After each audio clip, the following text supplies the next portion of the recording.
Hey guys, what's up? Welcome to another installment of the Halo Weapon Series, Episode 3, the Energy Sword, the classic Energy Sword, an iconic weapon from the Halo series.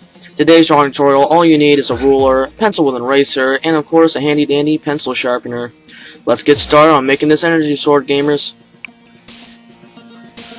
So, you want to find a good spot on your paper. We're going to make this sword up and down in a vertical position. It's going to take up your whole paper, so make sure that you have a good, big size sheet of paper to draw your energy sword on. So what I'm doing right here is making an ovalish shape, a big circle-like shape, and then I'm going to make an ovalish shape, but I'm not going to complete it. This is going to be the center of the sword.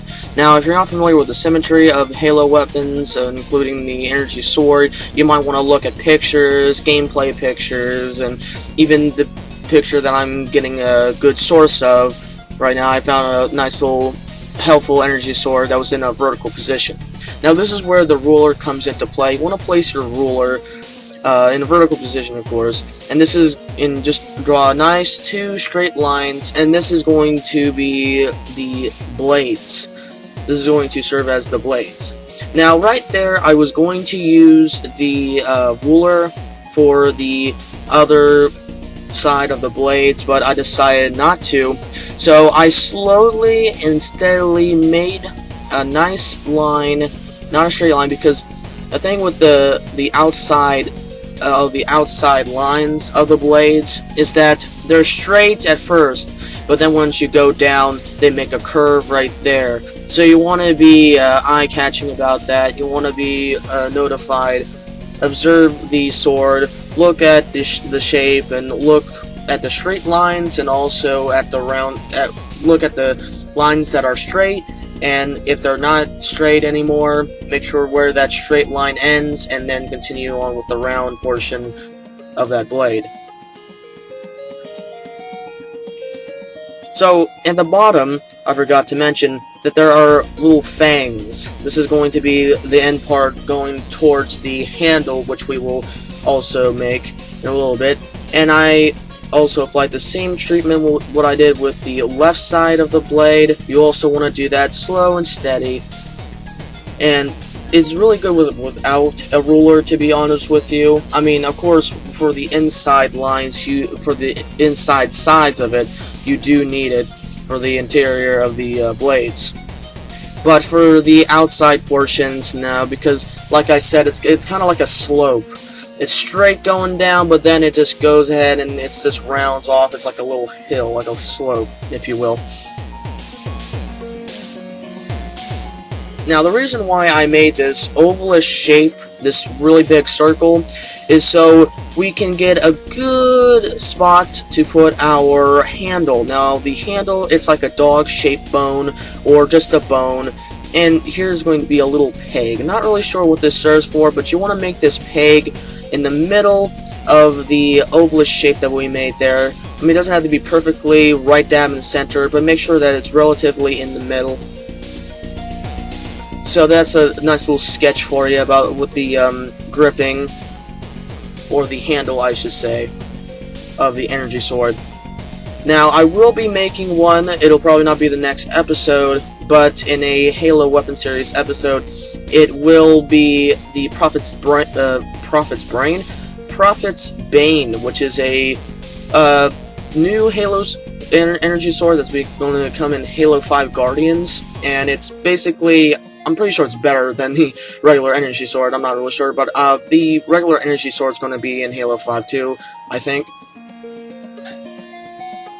But what's really unique about this handle, it's not your ordinary handle. If you watch my Gravity Hammer episode, the handle, the staff, for us to say, it's very basic, you know, just a few bolts and metal pieces there, and then you just got some regular wrapping that you need to draw. But for this, there's a lot of symmetry going on. There's a lot of basic roundish shapes and a little bit of circles here and there. So it's really good to have a high-res photo when you're doing this. You know, just looking at it, just observing the little different kinds of shapes. So a lot of round shapes and a lot of unique shapes right here. What I'm doing right there is the basic gripping right there. Now this will not be up to scale. You know, I had to compensate for the size of my paper. So I didn't want to. I could draw a really small energy sword that could be up to scale, you know, but I couldn't really do that because you know, I would have to really zoom in with my camera. So yeah, as you can see, this is a weird looking grip and handle. It's unique, don't get me wrong, but this kind of reminds me of the grunts, the little pushover enemies, you know, the needlers. If you don't know what I'm talking about, then you haven't played Halo. Because when you play Halo and you think of Halo enemies, you think of the grunts and of course the Covenant and different variations of the enemies. So yeah, a lot of roundish lines right there. Of course, you can pause at the video at any time to actually know what I'm talking about. And of course, like any video, I will do a sketch overview, or basically giving you a nice overview, just a whole, you know, overall visual experience of the sketch, so you can pause and look at the spots that you miss and stuff that you need to like erase, because this is just a rough sketch. As you can see, there's a lot of rough, sketchy lines. Of course, a sketch, you know, when you add in more detail and make a clean drawing, before you do that, you're going to have to erase some rough sketch lines and lines that are intercepting, like indicating lines.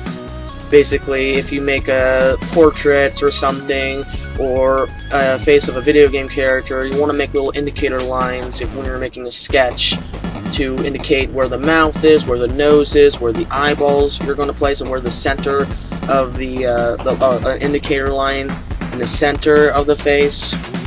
So yeah, that's a basic little tip right there. Hopefully it'll be useful to you guys. I'm not an art teacher, I'm not trying to be, but I thought that could be a nice little tip for beginners out there.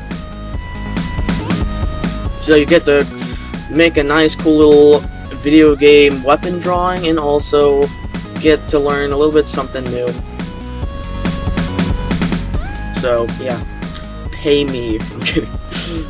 Completely free lessons here. Well, not really lessons, but teaching you how to draw. Really cool stuff. Hope you guys enjoy.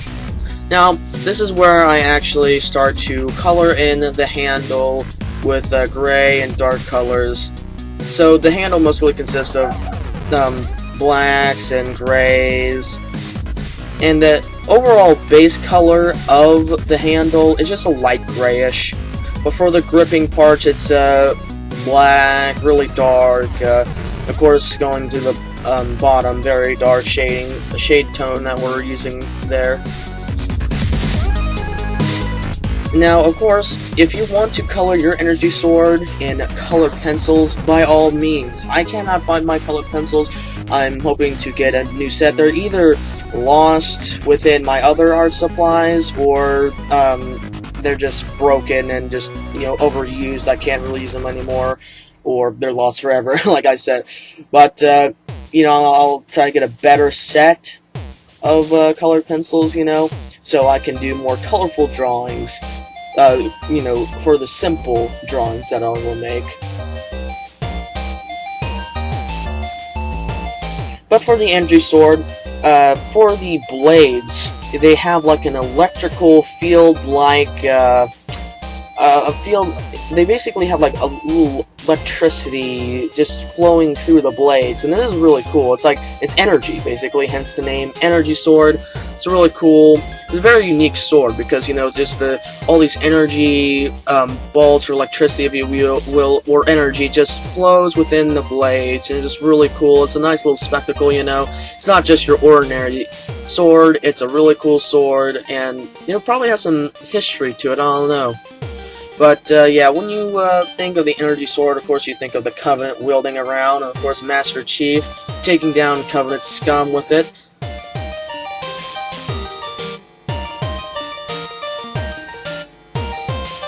So, right there on that little peg, you just want to go ahead and darken that right there.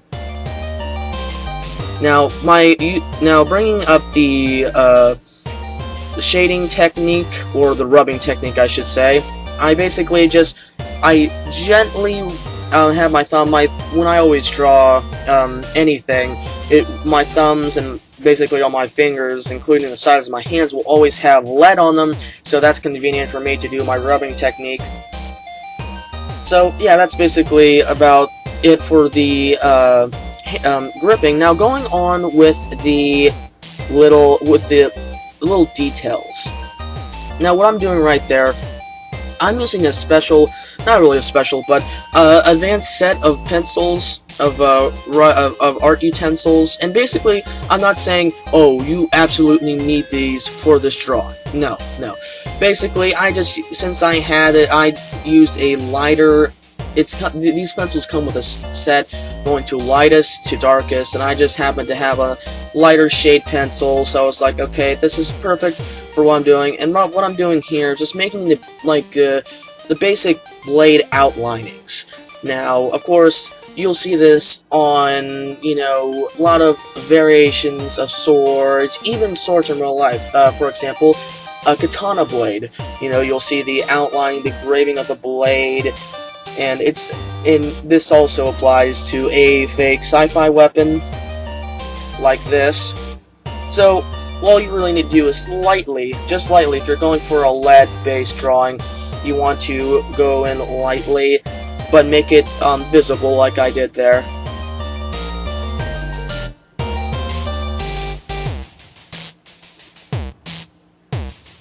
So basically we're just building our energy sword. Going off with the blades, then the handle. It's like a Build-A-Bear, but it's a dangerous, deadly, killing machine weapon thing. If you can't really see right there, I apologize. Basically, since, of course, I didn't have colored pencils at the time, still don't, I just made, I'm basically making the energy, and I'm just, like I did with the outlining the blades, I am doing it with the little energy that's moving around in the blade. It not only adds more depth of field to your drawing, it adds so much more detail, and it basically makes your drawing pop, especially when you outline the blade right there.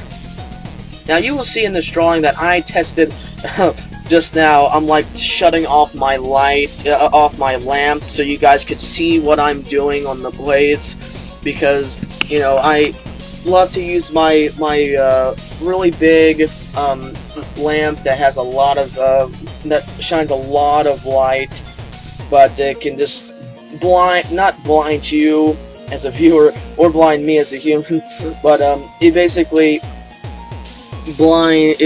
just shines on the paper. It just makes the drawing virtually impossible to see. Like if you squint your eyes, you might see it, or the remnants of it, but you can't. With the big light on, you can't really see it that much. But if I tilt it at a certain angle, it'll add a little bit more better lighting.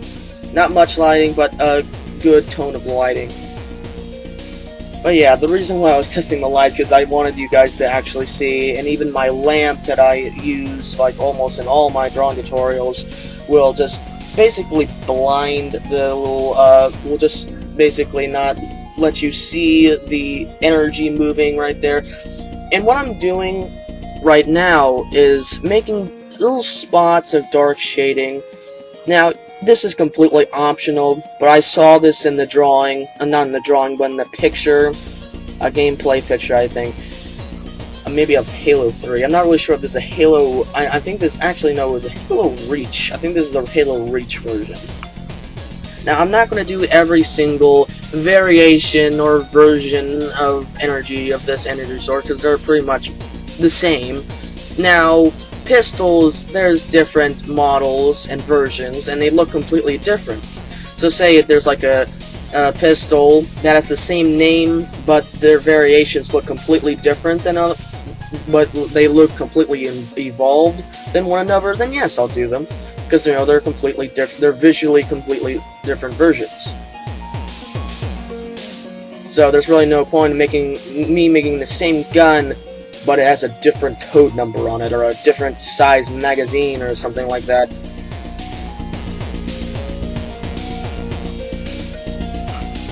as you can see, I'm adding more spots, and you can see the moving energy flowing. Well, not moving, you know, of course, but you can see the little electric energy moving. That would be moving. The electric energy. How would I word this correctly? The energy in the sword, basically. Oh, I forgot to mention, just make a little in the middle right there, above the ovalish shape. You just want to make a nice little, just a little electrical line connecting to the two blades. So yeah, this is a pretty simple melee weapon for this series. I hope you guys enjoy, because I tried to do this one. Now this is not the first time I tried to make this sword. I actually did it in a sideways view, by just looking at a sideways energy sword picture, and it basically turned out crap.